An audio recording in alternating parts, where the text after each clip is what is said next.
Hey, everybody, it's another edition, a late edition. There goes Katie. Come on, Katie. Katie, come back in here. You're like the star of the show, the highlight of the show, and she's walking it out. It is Monday. It is Unbreakable podcast. It is Monday. That out. December the 4th. But who cares, right? I got my pounding things on today because the Eagles got their butts kicked. And we're going to talk about it. We're going to talk about it. Well, you know what? Well, first of all, I got my Westchester bag on the back and my Beatles hoodie on the back. No Eagles today. No, no, no. You know what? I'm not really that upset. I guess I'm more upset at the way the Eagles lost rather than the fact that they lost. I mean, we knew there was a chance, a good chance, that the 49ers were going to win. I mean, think of it this way. 49ers had revenge. That's all they talked about for a whole year, right? And so, and they were favored, right? So, are we surprised that the Eagles lost? Nah, not really. We hoped they were going to win, but I'm not surprised. 49ers have been playing good football, and they're a good football team. You have to give it to them. But I'm surprised at the way the 49ers dominated and just destroyed us on our home field, you know, in front of our passionate fans. They just kicked our butts. There's no whining about it like they did last year after the NFC Championship game. No excuses, no whining. They came into Philadelphia and kicked their butts. So, you know, it's time to move on. We can analyze the game for today, but tomorrow, and we got to look ahead because, you know, the Eagles are playing the dreaded, stinking, rotten Cowboys on Sunday Night Football. And that's a bigger game now than ever. We've got plenty of time to talk about that during the week. So let's talk about this today. Well, you know, the 49ers came in, and I mean, the Eagles really were in charge in the first quarter. As you saw, they had the time difference. The 49ers had like, what was it, -1 yard in the first quarter. I mean, you know, it looked like the Eagles were going to stop all over them. But there was a red, God bless you, but he's on the other side. Everybody's like afraid to do the podcast today. Not me. I'm here. Reason why I wasn't here this morning, like I usually am, was out getting Christmas tree. There's the Budster. Hello, Bud. You can just about let me get my big head. There he is. Hello, Budster. Christmas tree. Yeah, Christmas tree. I had poinsettias. I get a little bit of the Christmas spirit here, right? 3 weeks from today, it's good. They're all leaving on me. What the hell? 3 weeks from today is Christmas Day. So it's like my favorite time of the year. All right, back to those Eagles. You know, Eagles dominated first quarter, but we should have saw the red flag because they only had 2 field goals out of those 2 drives, and you can't do that, especially against a good team. Might be able to get away with that against a stinky team like Carolina, yeah, but against a good team like the 49ers, you have to score touchdowns, at least one there. Go up 10-0, 14-0. All of a sudden, you put the pressure on the 49ers. They can't do what they plan to do. But, you know, down 6-0. 49ers said, 6-0. We could score a touchdown and wipe that out. And they did, right? McCaffrey, you got to give it to him. He's a great player. Whether he's catching the ball, running the ball, he's tough as nails. George Kittle, great. Deebo Samuel, he's a little mouthy, but he's fast and he's good. Purdy, yeah, that's still convinced about Purdy, but you know what? He's a good quarterback. I got to give him. He's good. Look at some of this other dreck around the league, right? Look at the Jets. Aren't they pathetic? Down today, They want to go back to Zach Wilson, who they dumped a couple weeks ago, and he's told them, nah, I don't think so. Since when do the players choose when to play and not to play? That's what they're getting paid for, right? Anyway, they're pretty cool. Are we here to talk about the Jets? No. There's the Budster. I know my friend, big guy. Big. Okay, so 49ers got the groove on. I mean, let's face facts. The Eagles missed a lot of tackles. You could tell they were getting tired in the second half.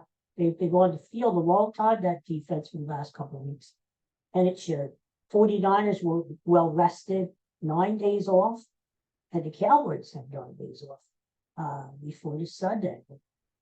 And you know, when guys miss tackles, it's for one of three reasons. It's either technique, or they're tired, right? And, I can't think of the third reason. But can you think of it? It just went right out of my head. The thing of it is, you know, the 49ers too, emotion. They seemed like they wanted to. They came out with passionate, even after that first quarter.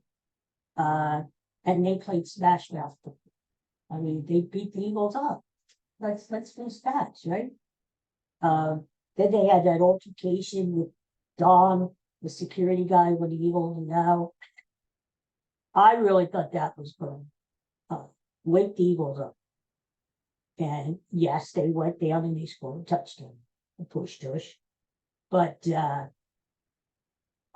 they gave up a touchdown to San Francisco.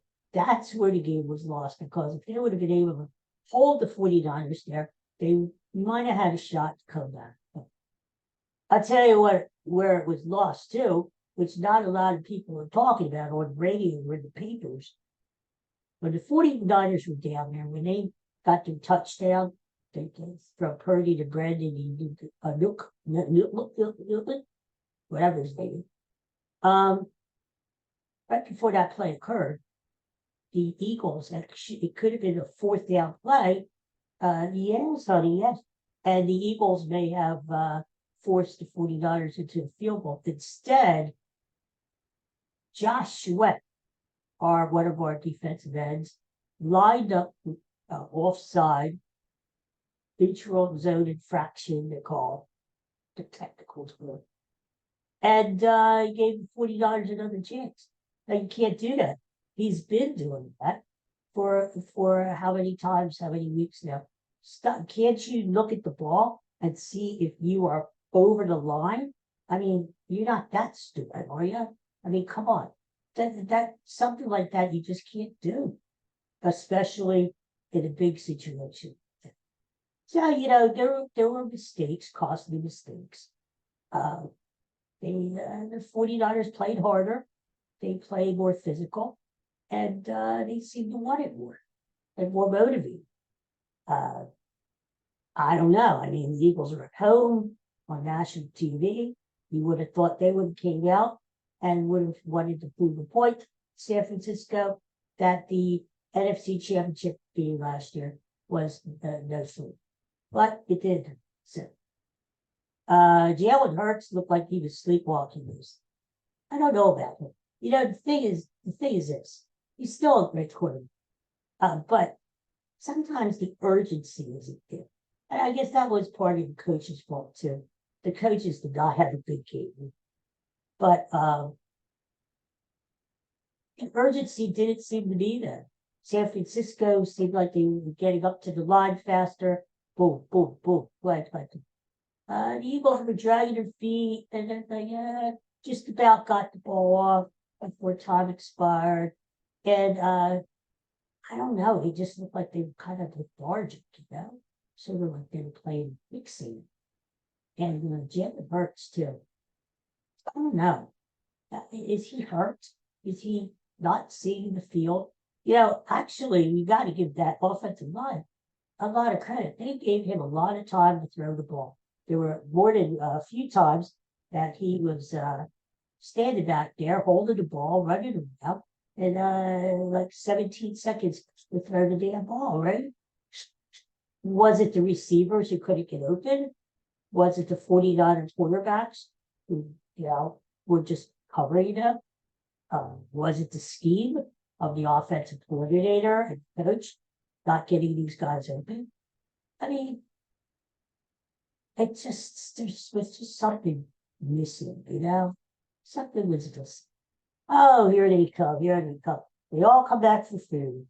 There you go. All right, little girl. She has her own. The mean treats for Bud. And the little girl has her, what you would call it here, training rewards, the mini. That's for the little girl. I was giving the orders that this is what I have to use.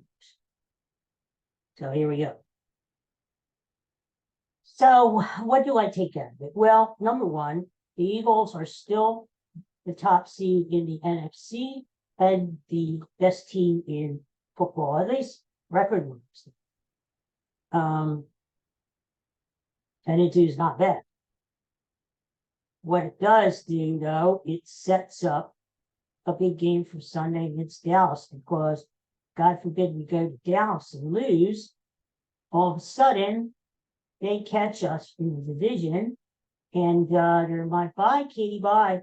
And there's a good possibility we fall out of the top four and become a wild card team. You don't want to do that, because then you're on the road, most likely. And it makes it a lot where it's one extra game to get to the Super Bowl, and it makes it tougher to get to the Super Bowl. I mean, let's face it, this team was going to have a hard time with me. That's why teams don't get back to the Super Bowl back-to-back years very often, because it's just so tough. Not only is the schedule tough, but other teams are gutting for you, and you may have lost a little bit of hunger. It's tough. Eagles must win that division. I mean, the good thing about it is after this week with Dallas, win or lose, Dallas has a much tougher schedule. They have to play the Lions, they have to play the Dolphins and the Bills. Eagles have teams like the Seahawks, who are beatable, the Giants twice, and the Cardinals, who are beatable. So, the Eagles have the advantage schedule-wise, but you got to go out and play the game and win the game. The games aren't played on paper, as they say. They use an old cliche from back in 1907 when I was born. Anyway, so it just makes things a lot more interesting. The Eagles could have did themselves a lot of good by winning that game yesterday. Would have been a much easier path to the number one seed, but it did happen. Give the 49ers credit. The Eagles are far from dead. They're still a really, really good team, but they have things they need to work on. It would be nice for Howie to sign this Leonard guy to beef up the linebacker. I was like, atrocious. Aren't they bad? And why not bring Zach Ertz back? The Eagles really missed Dallas Goedert, especially in the middle of the field, especially in the red zone.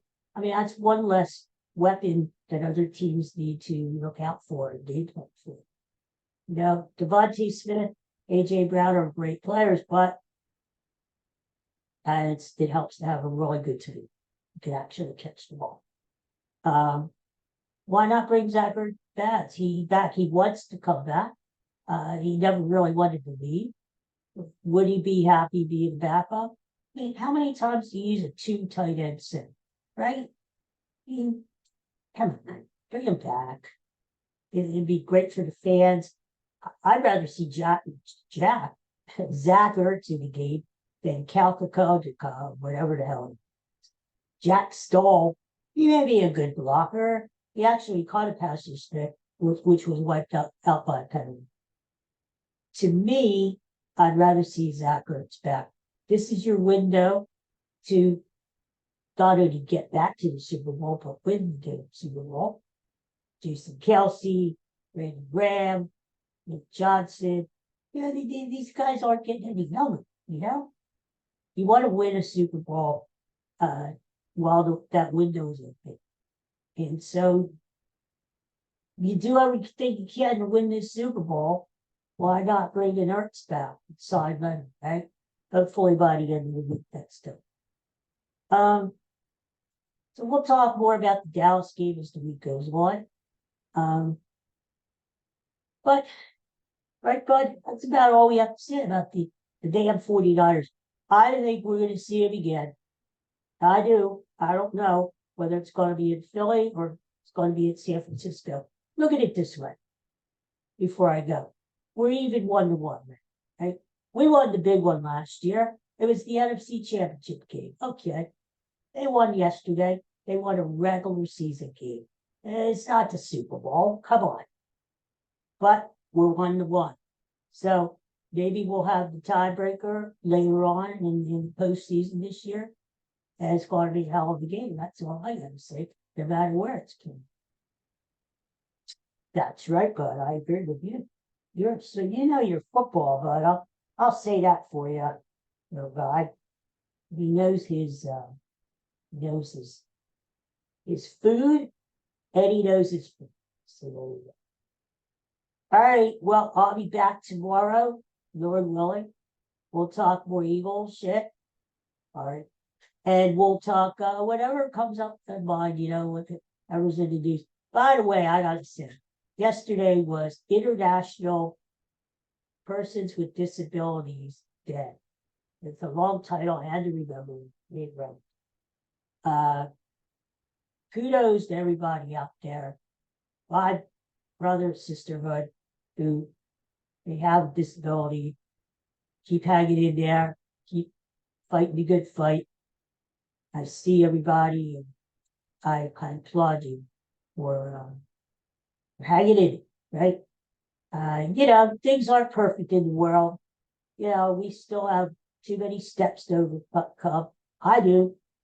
Things are better, but there are places still around that aren't accessible. I still need to go through the kitchens at some restaurants, right?